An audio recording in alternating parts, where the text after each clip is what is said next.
Well, great. I think we now have full capacity. We're going to have to set up ropes at the front door to make sure we don't have the fire marshals come in here. But, to take a term from earlier today, you all have self-selected to be here at this breakout, Career Connections, Effectively Managing the Global Compliance Team. My name is Maurice Balan, and I am a partner in the Compliance and Investigations Group at Baker McKenzie. And I am merely here to facilitate and showcase an incredible panel that consists of Guillermo Bachata, Vice President and General Counsel and Corporate Secretary at Praxair, April Oliver, Vice President and Associate General Counsel and Global Ethics and Integrity Officer at Salesforce, and Richard Bushband, who is the Senior Vice President, General Counsel, and Secretary of ManpowerGroup.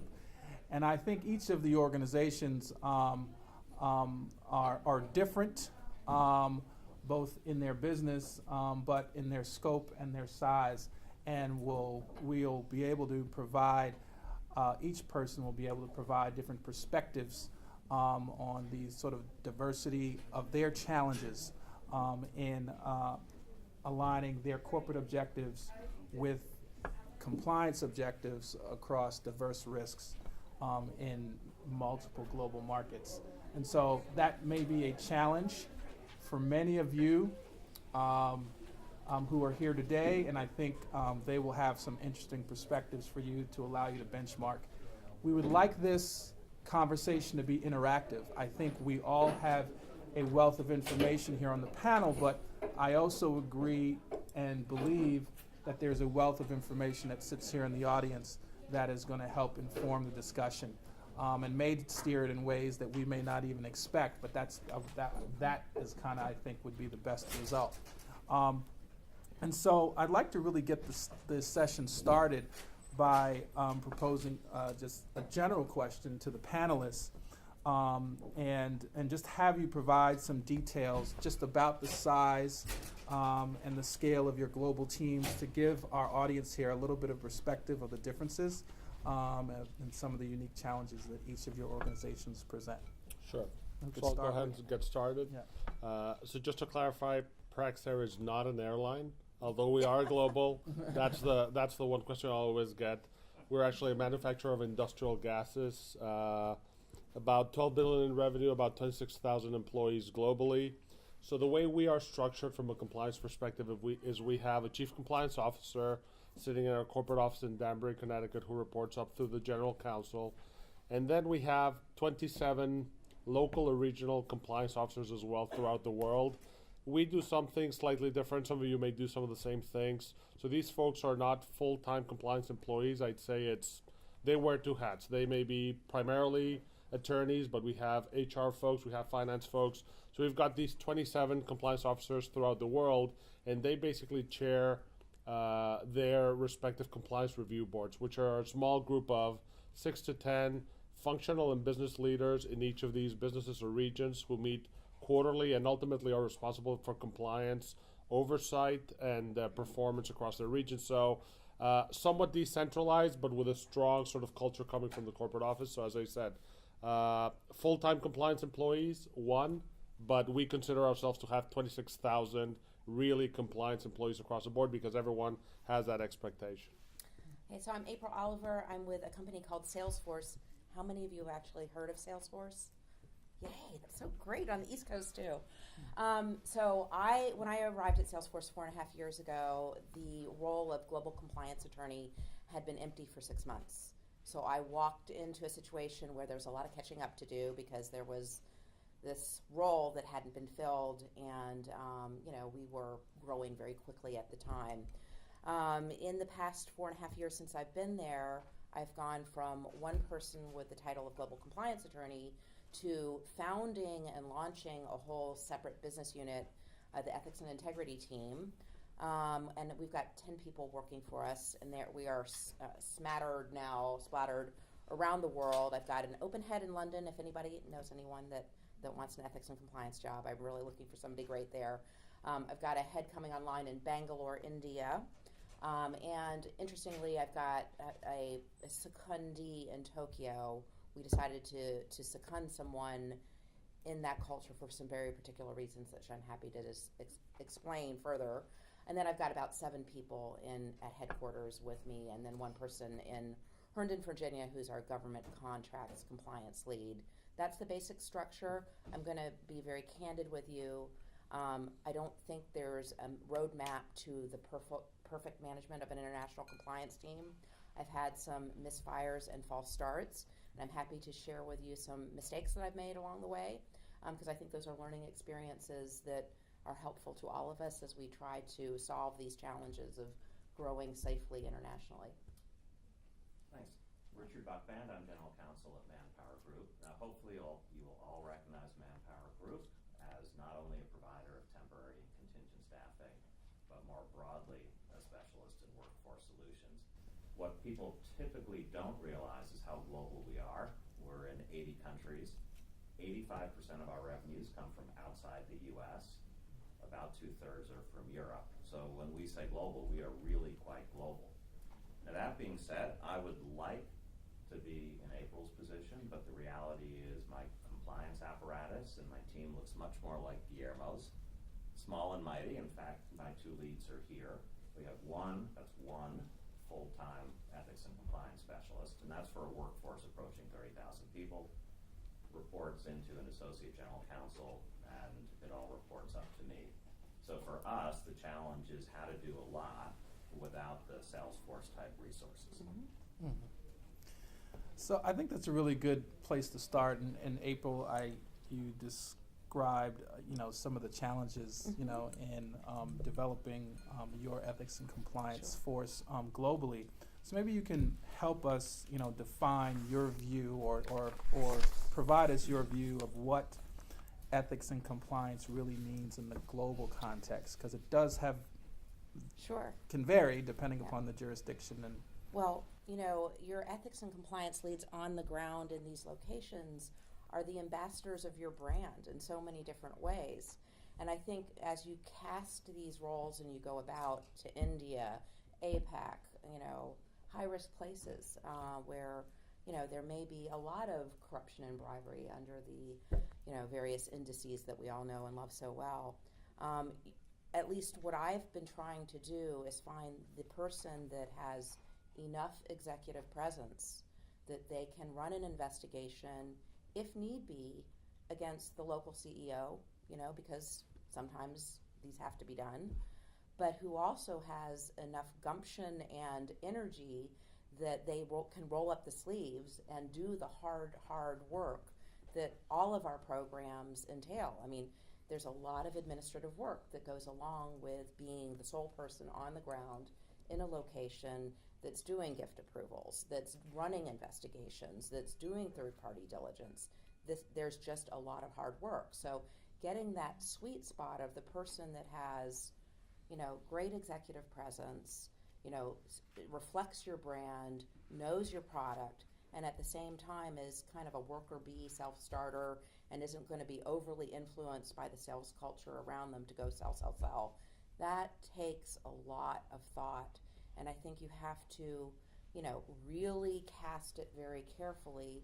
I have found that where I've made mistakes as I've been building out, it's when I've hired someone whose ego is so big that they don't really get the hard work piece of it.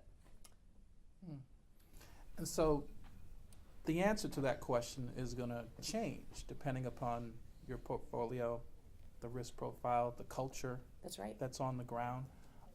Go ahead. Yeah. You had mentioned that you have local CEOs. Are your compliance professionals reporting to you back in corporate or to their... To me. And so that, which I think is healthy, but can create some tensions because and I alluded to the Japan situation, my secondee. The reason I decided to do it that way in Japan is there's such a strong, cultural, I'm not going to say bias, but a pressure to be very consensual in Japan. so that even if the person was seated inside our office in Tokyo as an employee and reported to me, the cultural pressures would still be to report up to the local CEO in a way that might not create the effective check and balance. So I decided to try it this other way. And it's still an open question as to whether it will work, but I think that person's going to feel much more secure in their job to do the kinds of investigations that I expect, which are faithful to the facts and not colored by sort of making the CEO look wonderful. So you have them seconded from a law firm that I do. engage? Yes. Okay. So April, we're on the other side of that coin, Okay. and ManpowerGroup historically has had a fairly decentralized organizational structure. So that is part of how we were formed and how we've operated over the years, over the decades. And so we do have a CEO and a management structure in each of the countries or regions in which we operate, but we don't have a full-time compliance professional. We do have somebody in each of our significant areas, but that individual is wearing multiple hats. Mm-hmm. So for us, it wouldn't be practical or realistic to have a reporting obligation that runs back to headquarters. So the challenge for us is how do we put in some of that centralization? And we've done it in different ways, and one of the most important ways is to make clear through executive management and headquarters in Milwaukee that it is part of the expectation of country leadership that they are aligned with the ethics and compliance program. This is part of their role. So we're trying to reduce, even if we can't eliminate, some of the tension between local and central and get everybody in the same direction on this.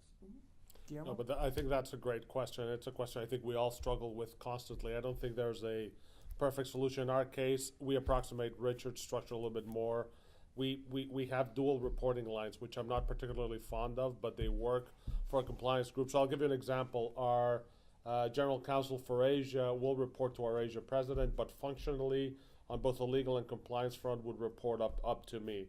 The reason why we do that is having somebody reporting just to me, we've had the experience of an individual potentially being somehow siloed from the business, not really being included in what's happening, not having visibility into risks or initiatives or business performance overall. So that's worked.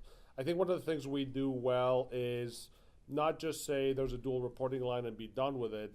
It's how do you manage that? So the end of the year comes, we talk about performance review. If that person's going to get a great performance review or a not so great one, both the business leader in Asia and myself will have a conversation. We'll talk about what the person did well and didn't do well, and certainly his or her compliance performance has to factor into the overall sort of review. So I'd say that it's not a permanent solution. It's always under review, but different countries and different structures may necessitate different solutions. Right. Yeah. So now, Richard, I want to throw this question at you, and recognizing that compliance also connects with the issue of training, and you talked about having a sort of consistent corporate culture across your organization. How do you incorporate training to get that clarity, consistency, and the sort of equitable management in your compliance functions? That's a great question. So we operate a single training platform, and wherever you are at ManpowerGroup across the world, you'll be receiving the same training. Now, for us, it's delivered digitally.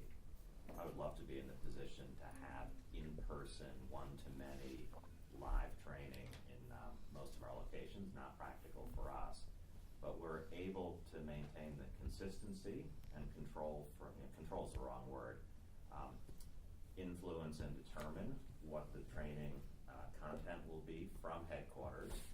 For the most part, it is, I'll be candid, it's standard off-the-shelf training developed by one of the leading third-party vendors. We evaluate it. We also do a competitive process every few years to make sure that that vendor is meeting our needs. And for the most part, they are. So for us, this is a very cost-effective, practical, user-friendly way to distribute training across a large population. We know what the training involves.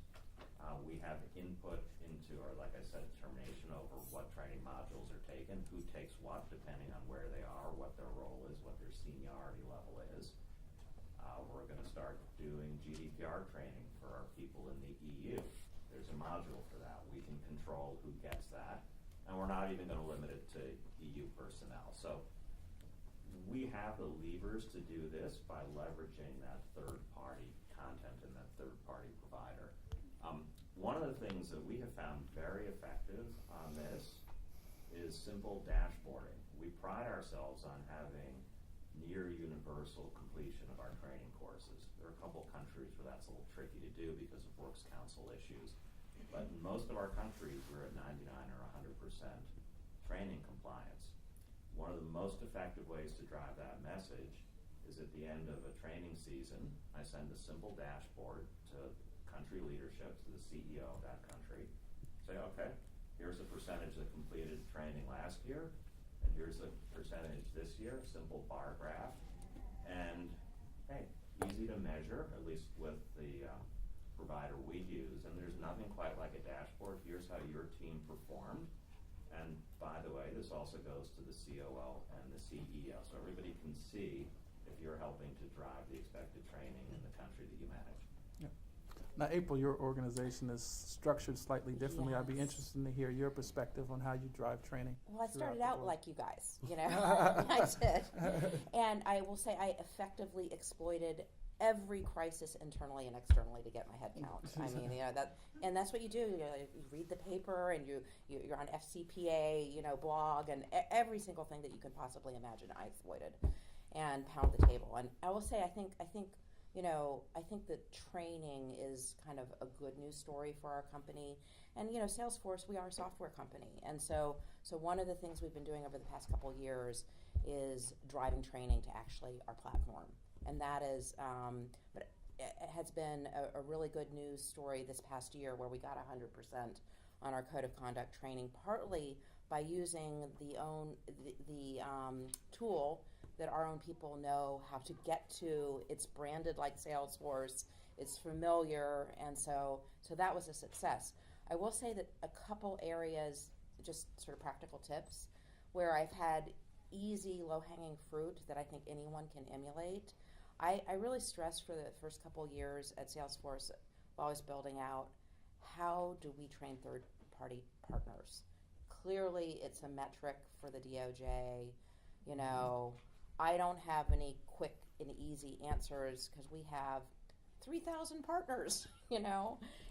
How do I do that? I'm responsible for diligencing them. And so what I looked around to my small team and said, let's just throw a conference call quarterly onto our schedule, and we're going to invite any partner that's joined or that wants to a brush up to join the conversation, and we will have an hour, very simple, PowerPoint, and then a Q&A. And we had fantastic turnout. In the past year and a half to 2 years since we've put this simple conference call webinar onto our schedule, we've trained 2,000 partners. And that, and you know, they want to interact with at headquarters. And it may not be in all languages of the world, but I think it goes a long way as long as you're tracking who's clicking into the webinar. Really easy, didn't cost a dime, you know, very, very simple to emulate. The other thing that I think we've been able to do successfully is when I hire people, I hire on two things. I hire on EQ, not necessarily investigation skills, but EQ and communication ability. So even, you know, my paralegal can lead trainings with, you know, millennials. She's 25 and she speaks their talk and she knows what they want and she gets great results. So really looking carefully at building out your staff and making sure that everyone up and down, if some big something happens around the world and you have to deploy, you know, you need, you know, almost anyone on your team to be able to do that. So those are some tips. So does risk mapping help that at all, Guillermo? Does that help you deploy your resources, you know, throughout?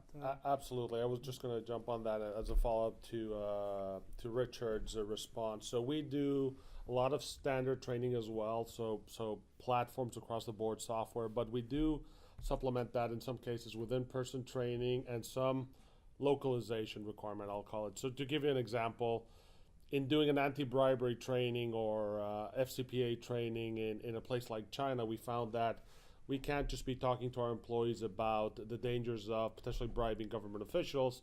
If commercial bribery or offering anything to one of your customers, non-governmental, above 10,000 RMB is an issue, we want to make sure that we're covering that as well. So going back to the risk mapping, I think April talked a little bit about the corruption indexes. We look at those. So we consider also a number of factors like, is this a new country? Have we been operating there for a year or 18 months? Or have we been there for a decade and we've got a very experienced business team there, executive presence, folks who know our corporate culture? Is it a place where we have high turnover? For some time in China, we were getting 20% turnover. This was over a decade ago, but how good is your training if your employees are walking out the door? Do you need to come back every so often and just remind people of what you're doing? Have you had issues in this country in the past? Something to consider for your efforts going forward. What's the regulatory environment like? What's the enforcement environment like? So those kinds of I guess, risk mapping determinations help us decide how frequently we want to train, whether we want to do it in person or not. And we still do quite a bit of in-person training, even though it's very manpower intensive. You need the resources, but for places like the Middle East, some places like Asia, certainly Latin America, we find that it's worthwhile and effective. And then in working with our audit team, how often and where do we want to audit these businesses for compliance issues around expense reports, books and records, et cetera, et cetera. So I think the risk mapping allows you to deploy. We all wish we had more resources. We've got a limited amount. That sort of helps us better deploy them over time. Go ahead. One issue that I've confronted is that in some of the, my company is in many, many countries, including China. And one risk that I've encountered is that in some of these countries, there are risks that basically don't exist in the United States. In China in particular, I mean, although all of our training focuses on the concept of us paying others bribes, we found the government was offering our people bribes. And at that, at the point that we discovered this, we didn't have any processes or controls in place, or even an explicit policy to guide employees on what to do. And the area was we were, considering or doing a new site selection, and the local governments were saying to the people that they identified on the selection committee, if you select our city, we will give you X amount towards your buying an apartment here. And a significant number. So once our people were well enough trained or familiar enough with the basic concepts that they told us about it, but otherwise, we had nothing in place that would have found out. I had a thought on that, and we actually are not a lot in China, but when I was at Amazon prior to this, we were a lot in China, and I think the simplest solution when you're growing fast and is always, don't reinvent the wheel, use something that's already in place. So what we did when I came to Salesforce is we made our gift policy two-way. So there's kind of an intellectual parity there. If you're going to say your people can't give something to a government official or they have to get pre-approval in advance, same thing goes for incoming. We had that in place as well, but none of our people viewed this as a gift. I mean, because a gift is something you come and yes. Yes. not we will give you a no cost, what they were offering. And it's interesting because some people, I'm sorry, Richard, some people just internalize this and say, well, I'm not doing any damage to the company, because ultimately, if I receive this benefit, but in the end we end up selecting the site which gives us the most incentives. Right. As a company, no harm, no foul. It gets really tricky and really slippery, so I agree. Right. And all of the cities apparently were doing this. It's a well-known practice in China, so they could have certainly said to themselves, I'm going to get an apartment no matter which of these three cities we locate in, so, what the heck? I'm just thinking square footage at this point. Yeah.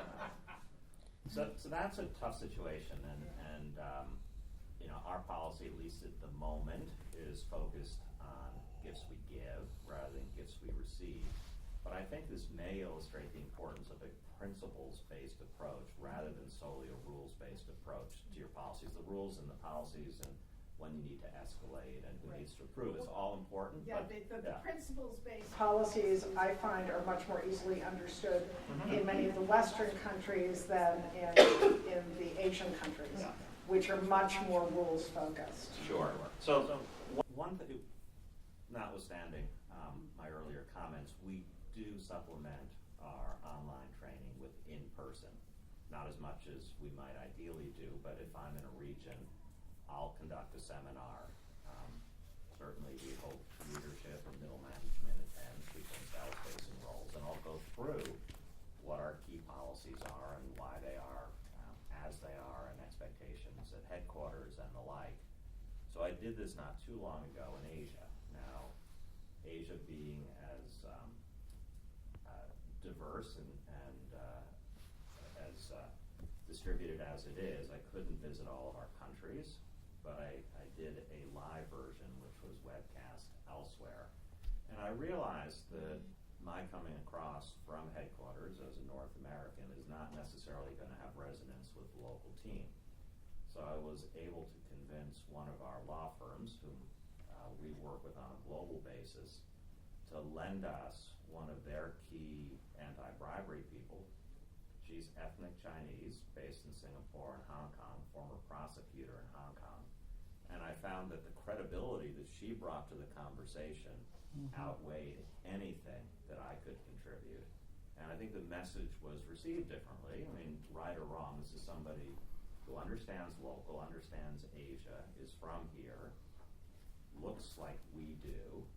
And I think that was an effective way to deliver a message that was really no different from the one that I was delivering. So, you know, there are ways to be creative in terms of how to get that message across, and sometimes it's who's your spokesperson that day, who's delivering it, what's their connection with your audience. I think that speaks to the sort of the unique circumstances across the globe, which may drive decisions on the sort of talent acquisition and the talent assets that each of you respectively need. I know April spoke to some of the interests that that she has globally, but Guillermo, I'd love you to talk about what are the present needs of Praxair globally in terms of talent acquisition in country versus international. I think from that perspective, Maurice, we're relatively well set in that we've got a pretty stable team. But as I think about talent needs we may have in the future, whether in our corporate office or abroad, I think April touched on some of the things we look for. Clearly, people with strong subject matter expertise, people who are great communicators, people who can get up the learning curve in terms of how our business works very, very quickly. But specifically with respect to folks we want to hire abroad, I think there are two things. One is, and this sort of goes without saying, but I think you can't underestimate the importance of it, somebody who can stay abreast of regulatory and legal developments on a real-time basis. Essentially, those people are your front lines. They're your early warning system, if you will, in terms of, hey, I'm hearing about this, GDPR as an example, or potential legislative changes in China. This is coming. We need to start thinking about whether this has an impact on us, being able to raise that to the business team and engage in a conversation. So I think that's very important. And the second, and I think April touched on it as well, is managerial courage. Really the ability to make some very tricky and very nuanced judgments, be able to stand up in the face of adversity, be able to stand up in the face of potentially pressure from your local CEO, and at the end of the day, have the ability to pick up the phone and call the corporate office if he or she feels there is a real issue there and they're not getting the support they need outside. Again, especially when you've got somebody who could potentially feel isolated from I guess the main culture, and especially somebody who's new to the organization, that to me is paramount. These are such hard jobs, you know, and I think that one of also my learnings of the past few years is you can't do enough to bring your people who are remote into the fold. Bringing new people online. And not just one a week, 2 one-on-ones a week at whatever hours work for them, because they need to feel connected to you, so that they will feel that they can raise issues quickly and in real time. I think probably another learning of mine is technology is a little different in terms of velocity because there's so many transactions. I think that people coming from companies that are, more industrial, there are very serious risks that are there that have to do with human life.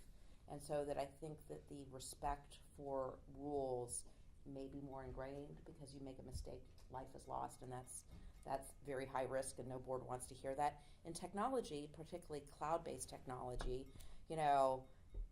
goods aren't moving cross borders physically, and nobody's life is really at risk. So I think the appetite for risk generally, I'm speaking across Silicon Valley, is much higher, and the number of transactions is much more profuse because there are a lot of click-through agreements. So I have to look for someone who can withstand the onslaught of this sort of crazy velocity that we have in Silicon Valley. So we've probably got time for a couple more questions, but I think, and this is a question that feel free to chime in as an audience, but I'd like the panel to discuss, what they believe is the subject matter experience that, maybe we may not be thinking about, the new sort of emerging experience that should be a core competency of your compliance and ethics team going forward in the future. Do you think? Well, I'll start with it. I mean, of course, the topic that's on everybody's front burner right now is cyber, for good reason, and whatever that looks like for your company, I'm sure your board and your executive team is focused or obsessed with cyber.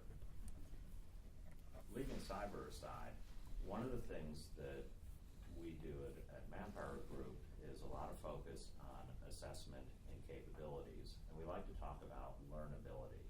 And what we mean by learnability is a set of characteristics and aptitudes that equip people to be lifelong learners and be adaptable in the workplace and be curious. And there's testing, there are assessments you can do to measure people along this metric. From my standpoint, hopefully everybody in the company, whether they're compliance oriented or focused or not, scores high in that learnability metric because I don't know what the issues of the day will be in a few years' time. Mm-hmm. So to bring in somebody who has specific cyber expertise but maybe is not ideally situated or inclined to be a performer in other areas or to get up to speed or to learn may solve a short-term problem but is not going to be a long-term solution. Mm-hmm. So I sent my paralegal out to coding school because why? I mean, we're building our own trainings, we're designing our own trainings. We know that data analytics is going to be really important. Mm-hmm. The DOJ and SEC have repeatedly over and over again said that if you're a tech company and you're not walking in the door if and when you come in, showing us that you're using your technology, you're going to have a lot of explaining to do. So if, as I'm sure all of you know, getting resources when you're G&A is hard from the technology team. So I said we've got to build it ourselves. So I invested in our most junior member, who may be around the longest. She's now got the title of Senior Ops Specialist, and she did a great job at coding school, and she does a tremendous job now in terms of designing our trainings and doing the dashboard analytics and coding things that we wouldn't have been possible. In fact, we built primarily due to her, we built a mobile gift approval tool that's on my phone that she did liaise with some IT people on, but she really drove the project. So, I think coding, don't think that investing is only at the high level for your top talent, very, conference type people. You gotta invest at the base and give them room to grow. The only thing I'd add is, again, it's a little bit of both. The ability to learn and perform and find solutions, even in areas that may seem old or boring. I'll give a couple of examples, but you think about things like trade compliance or data privacy. You need to have people on your team who can solve for situations where you have conflicting regimes. Just on data privacy, you've got conflicting sort of regulations across the world. You've got GDPR, et cetera. You've got a regulation in Russia saying that all your information has to be stored on servers in Russia. Things of that nature. You've got trade compliance issues where, let's say on Russia, sanctions from the European Union and the United States are more or less aligned today. That may very well change in the future. And if you're a global company, how do you balance that and make sure that you are compliant? So it does require a fair amount of problem solving, I'd say. And it's a word we don't like to use in the compliance space, creativity, but it is required, always within the bounds, obviously, but there is a fair amount of problem solving as well. Go ahead. So with your coding, I would add to it facility with modern communications. I think that with some of my team, if you get locked in being used to sending things by email, well, for a tech company, nobody reads email. No. That's not the way they want to receive communications, and nobody will listen to them. So having your people be not just comfortable with today's communication, but comfortable with things that will emerge that don't exist today is really important if we're going to get our cultural messages through. And I think closely tied to that is an ability to sell. Because really, when you're talking communications, we are all in the end brand ambassadors. And I think another tip in terms of leveraging out is having your everyone in your team really closely linked to your marketing department, so you can get some of those free resources. They may not be lawyers, but they are already honed for their creativity, and so we've been sort of, I won't use the word exploit, but we've been utilizing their services a lot, and we have great partnership with them, and that's given us, again, a lot of free branding in our colors, in our language, in a tone that people resonates with our team. No, that's a great suggestion, and we've done that, and it's easy to do. So over the past few years, we've upgraded that third-party vendor-delivered training so it looks and feels much more like us. It's branded like us. That's mostly around colors and logos. We also asked and learned that we could add in some video content. So a few years ago, not that complicated, we got the CEO to tape a short intro. There's nothing quite like the CEO coming on at the front of everybody's annual training activity to remind people of how and why this is important to him and to the organization. So yeah, sure, it's still a burden for a lot of people, but I think they feel like it's more integrated into their roles and what they're being paid to do if the messaging comes from the top, that it is supported and it reinforces that tone at the top. This is something we want you to be doing and focusing on. Oh, great. Are there any questions from the audience for our panel? Go ahead.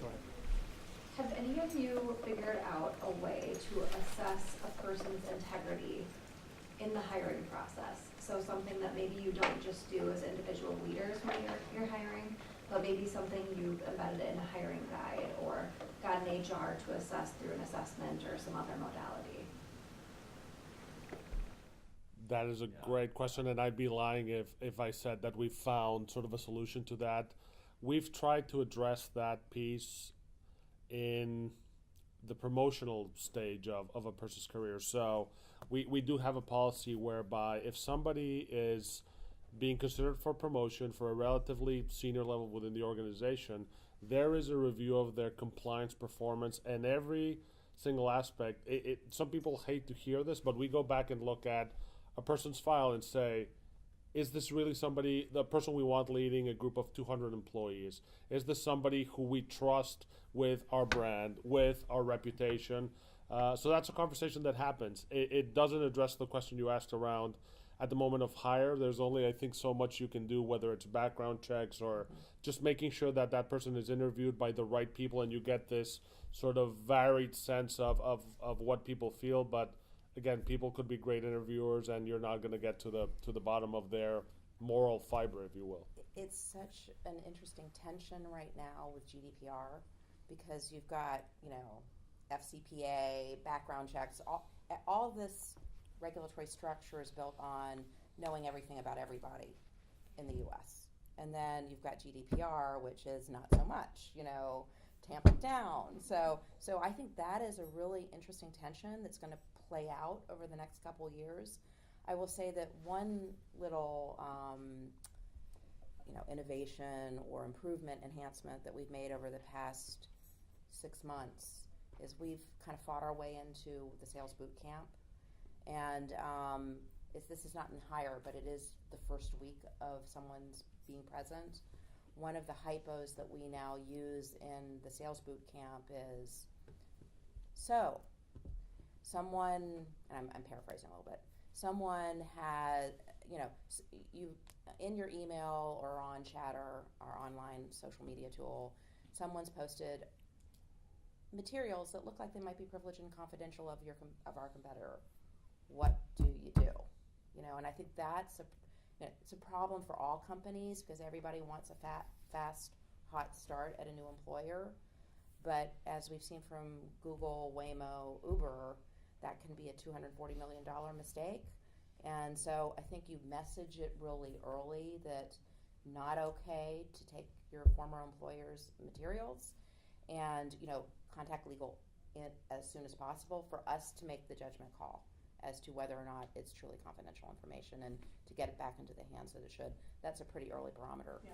I mean, when I often, I don't that often have to hire somebody new in another country, but I'm not able to evaluate someone's legal background and legal knowledge, from another jurisdiction the way I can for someone in the United States. So what I tend to do is I take one or two different problems that have come up in the past, alter the facts, and ask them, all right, here's the situation, what do you do? And I want you to explain to me what you're doing and what you're suggesting to do and why you're doing it, and walk me through exactly every single step of the investigation. They spend like 15 or 20 minutes on the hypothetical. And it's actually sometimes disturbing what the responses are and what the person's instincts are for what to do at different points in an investigation. And that often really clears up whether I want the person or not. One of the things that I do also is really scrutinize people's transitions. Millennials in particular move around a lot, and their explanations for why they're moving can be very insightful into their integrity, their success, and you can do it carefully in a way that's not too invasive, but sort of forcing them to explain in detail more than I just decided to move, why they went from place to place, can really give you some insight into what motivates them and also whether they make good decisions and those sorts of things, which are all about integrity. So. Well, one thing that is, I think, very important in any compliance organization is that the tone that's set from the top. And that tone is established from your leadership straight on down. And I really would like our panelists to close with a little bit about their personal experiences that led to their leadership styles and their career, because obviously their organizations have selected them in part for their style and how they expect to deliver compliance throughout their organization. So it would be sort of, I think, interesting for the group to hear a little bit about from each panelist of what really has gone into your leadership style and how you deliver that tone and that messaging of compliance throughout your organization. Do you want to kick it off, April? Go ahead, April. So I guess the easy way to talk about this is I was a late lawyer. I became a lawyer at 38 after having had a career in journalism for 15 years as a broadcaster. And there's nothing like going toe-to-toe with Henry Kissinger, to steal your moral fiber. I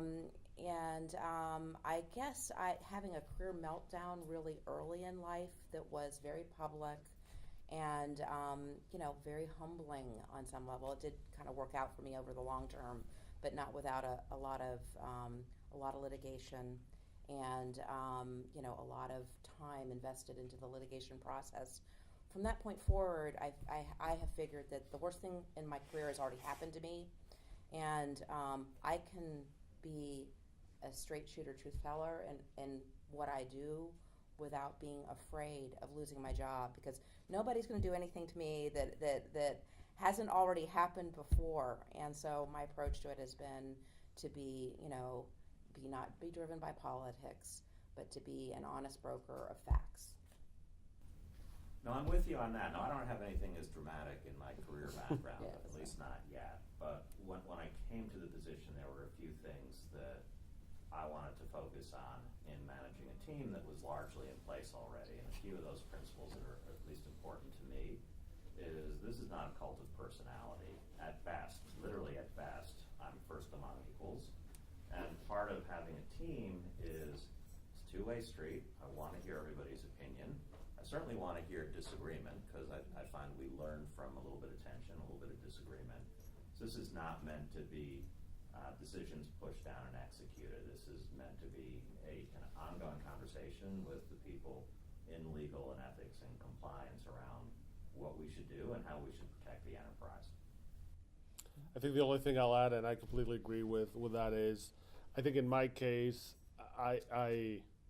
it's a matter of taking on the challenges and opportunities that come as they come and not being afraid. And in my particular case, I've been with Praxair for about 12 years and had the opportunity to just be located in different regions. And while that wasn't always the most attractive proposition from a personal standpoint, look, going to spend 5 years in China, let's go. Let's do it. Let's spend some time there. It requires some buy-in from your family, but once you get that, it's incredibly valuable. Spending some time in Latin America, spending a little bit of time in the Middle East. What it does over time, and you look back and you don't know it when you're there, but it helps build. You can build credibility other ways, but when you have a conversation with somebody 3 years afterwards and you've spent 5 years before working day to day with them, they are going to feel much more comfortable picking up the phone. When you call and say, look, we can't do this because of X, Y, and Z, they know that you understand their operating environment, their priorities, and I don't know, it's been incredibly valuable. But again, the easy thing would have been to say, no, I think I like the path I'm in, I'm going to stay where I am. These were slightly uncomfortable decisions at the time, but as I look back, very valuable from that perspective. Well, thank you. I think that is, we've gone a little bit over our time. But if we have any more questions from the group, we'd love to receive them. But otherwise, thank you. Really appreciate it. Thank you. Thank you.